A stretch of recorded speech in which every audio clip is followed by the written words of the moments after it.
Ladies and gentlemen, the American Cheering Bulldog Nation, welcome to the Eric Deters Show. Well, Joe Biden came out last night and did a solo presser, as they called it, and he had some brain freezes and some gaffes and some mistakes. And then yesterday, so it just didn't work very well. And then yesterday, he had some major gaffes. He referred to as being he referred to Donald Trump. By the way, in the presser, he started out with referring to Donald Trump as his vice president, Kamala Harris. And then the big gaffes yesterday, he makes a comment about the fact that he calls Zelensky Putin, and he referred to he liked being the first president with the first black vice president.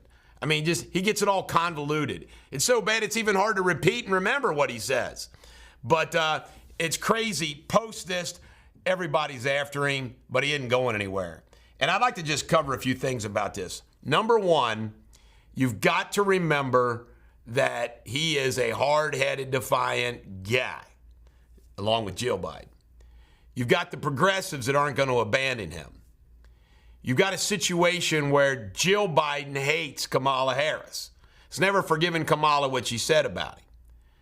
So the Biden and Jill Biden doesn't want that to happen. You've got the break now with Barack Obama. I mean, Barack Obama, Joe, never were close, picked Hillary and Bill. You've got four camps, folks. The Obama camp, the Biden camp, the Clinton camp, and the progressive camp. There's no way in hell they can replace Biden and have a candidate that they all agree with. That is never going to happen. And guess who? Remember what I called it, folks?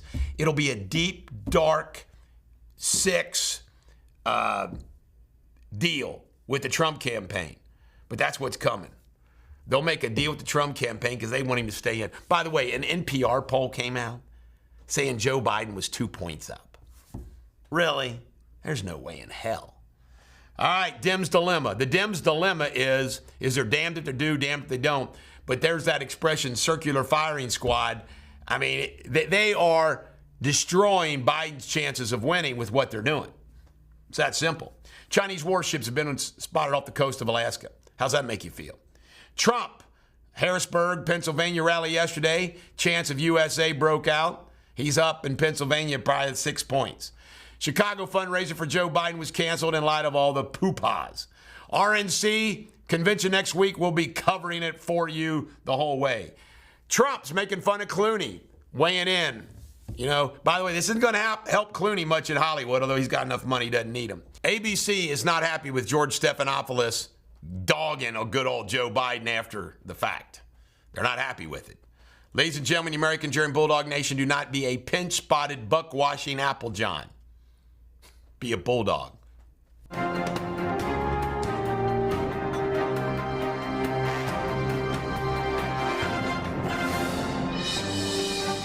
Ladies and gentlemen, the American Cheering Bulldog Nation, lead story is a big scandal.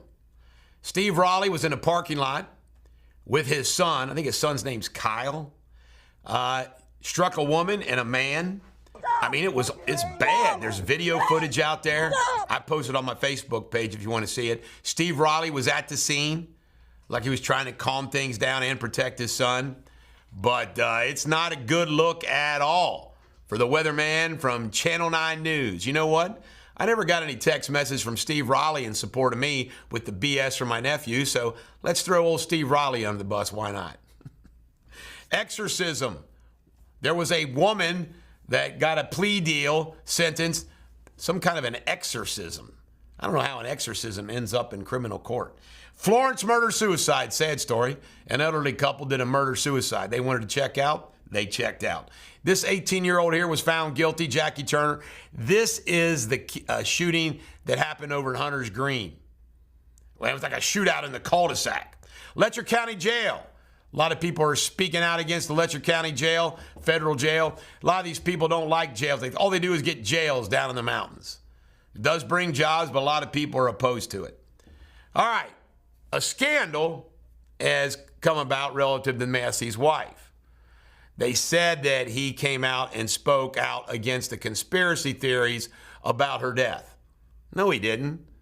Everything he said was generic as hell. Now, let me just, my opinion about this. First off, just because his wife died, I'm sorry he lost his wife. I'm not a phony. You're not going to hear me say anything good about Thomas Massey, all right? And I'm certainly not going to give words of condolences, which would be phonier than hell from me, okay? But I got to say something about this. I don't understand why Prince Charles, we know he's got cancer, but we don't know what kind of cancer. It's bizarre to me. Kate Middleton has cancer, but we don't know what kind of cancer. That's bizarre to me. I don't care for Charles. I like Kate. But it makes no sense to me that these are public figures. Now, he's a congressman. He's a public figure. Okay? His private life's private. His wife wants to stay private. Fine. My wife likes to stay private. But she died. I can tell you that I'm a public figure. If my wife died, I'd announce why she died. And to alleviate gossip, I would tell you why she died, how she died. Now, this is what I heard. This is what I heard. I heard she had ALS, that she died from ALS. But yesterday, from a very good source out of Washington, D.C., I heard she committed suicide.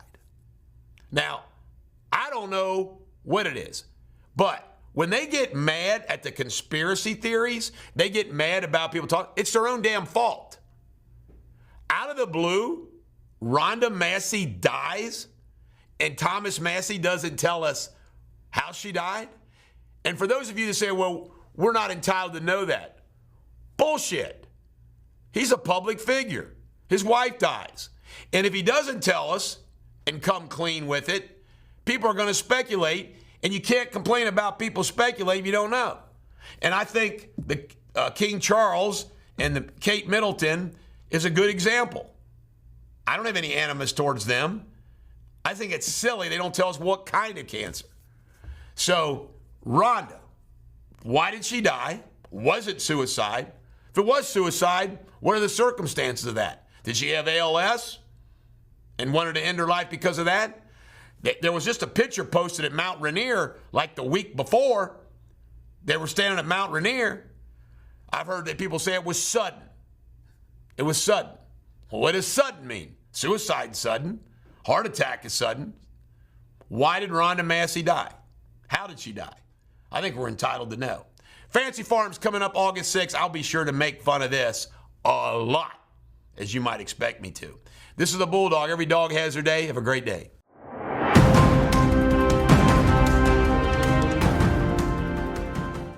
Hello again, folks. Jamie Spindley here with Eric Deters World News. Today's latest headlines. A judge has convicted Jeremy Skibacki, 37, of first-degree murder for killing 4 women in Canada. Skibacki's lawyer claimed he was deranged at the time, but prosecutors argued the murders were racially motivated and he had no mental illness diagnosed. The verdict was met with applause and tears from the gallery. A tremor at a Polish coal mine injured at least 10 miners and left rescuers searching for dozens more. The incident occurred around 8 o'clock local time this morning, with 68 miners in the affected underground area. In other news, heavy rainfall triggered a landslide in Nepal, sweeping 2 buses into a river and leaving over 50 people missing. Authorities reported that 3 survivors managed to escape and were brought to a local hospital for treatment. And the sphere of the Rouen Cathedral in France, famously painted by Monet, caught fire but was extinguished by firefighters. The blaze did not cause major damage to the historic building. That's all I have for today, but I would just like to give a shout out to 2 special young New Jersey boys, Owen and Jack Smales.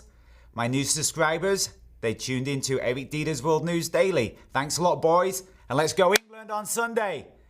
Have a fantastic weekend. Cheerio.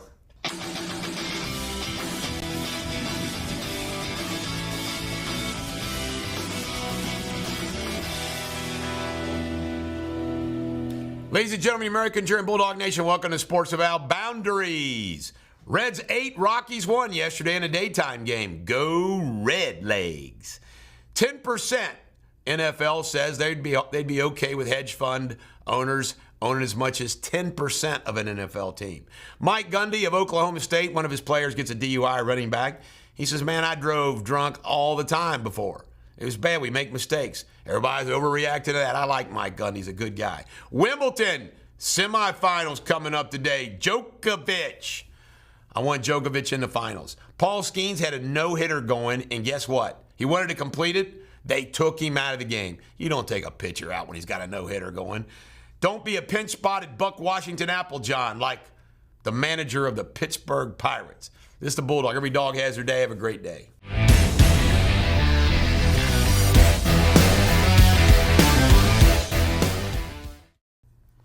Ladies and gentlemen, American Jerry Bulldog Nation, welcome to Eric Deters Pop Culture. Well, last night at the ESPYs, good old Prince Harry took the Pat Tillman Award.